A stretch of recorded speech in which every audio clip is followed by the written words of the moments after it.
Welcome to Essentials of Early Childhood, CHS 101, a brand new course for our post students, which I'm excited about.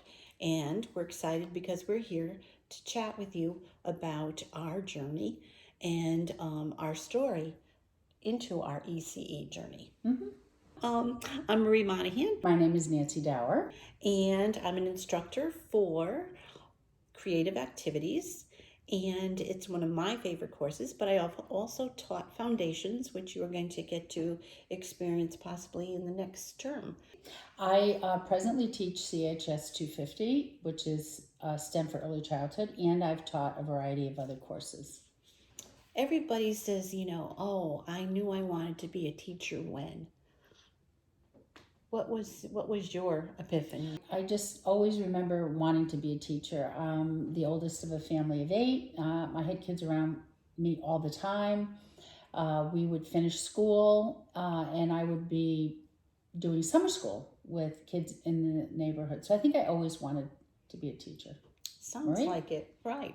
Well, my beginning of the journey was being a student teacher in kindergarten and thoroughly enjoying the concept of play and learning.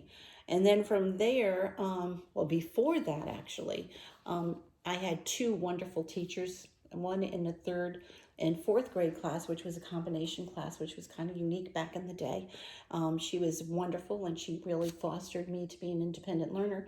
And then, of course, my 6th grade teacher, who was a project approach teacher. Mm-hmm. So she was really great in getting us to be researchers and looking into things. So mm-hmm. It was those 2 teachers were my heroes when mm-hmm. it came to wanting to be a teacher. How did you figure out that early childhood education was your favorite area to work? Well, after having taught kindergarten, 1st and 2nd, and then starting my own family, I realized that I needed to spend more time with them, and I opened up a family home, then bought a house, renovated it, went from 12 students to 80 in my 40 years of early childhood. So I knew I wanted to go in with younger kids because that's where it all starts. I wanted to be an influence to young people starting their education. I had an opportunity over a course of like 20 years to be able to work in a variety of settings in the field. And mm-hmm. I think that was really important, so that I was in a group home setting with 12 students, which was delightful, at an apple orchard, which you could, for teachers, that's really having your curriculum right outside the back door. And also I did center-based. I was a teacher director. I started a Head Start, in a Head Start program, not a Head Start. We have to contribute that to the federal government. But a Head Start wraparound program where we were a center within that program, mm-hmm. which was offering more care for the parents. I was a K teacher, a kindergarten teacher, and a child care director for 18 years at a hospital-based program. And that was the area that I really enjoyed. So ethics has always been part of our best practice, being in the field for 40 some odd years. There wasn't a code of ethics in the very beginning when we started, but in 2004, 2005, NAOIC, which is the National Association of the Education of Young Children, decided to write their platform. And it was there that we realized that a lot of what they advocated for, we already did.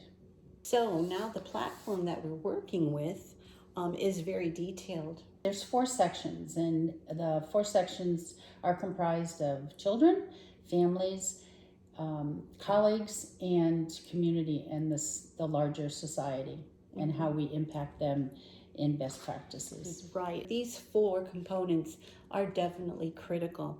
The first component is children. Our first one is children. Do no harm to children, and we do that through how we interact with them, our facial cues, how we develop a rapport, where we put them in the classroom. So there's physical and mental areas that you have to watch out for, and your tone of voice and your demeanor, how close you get to the children, and how you make them feel comfortable. And just the way you look at them. A smile is worth so much, and so I think that those are definitely very key. The other piece that we're also promoting in regards to referring to no harm to children is respecting children and treating all children equally, as you say. Every child is on the same playing ground, and it doesn't matter their culture, it doesn't matter, where they are in regards to their capacities. So we need to be very, very cognizant of that. That leads us into learning through play. And scientists have recently determined that it takes approximately 400 repetitions to create a new synapse in the brain, unless you do it through play, in which case it takes 10 to 20 repetitions. So that is what you have to think about when you are creating your day in your classroom.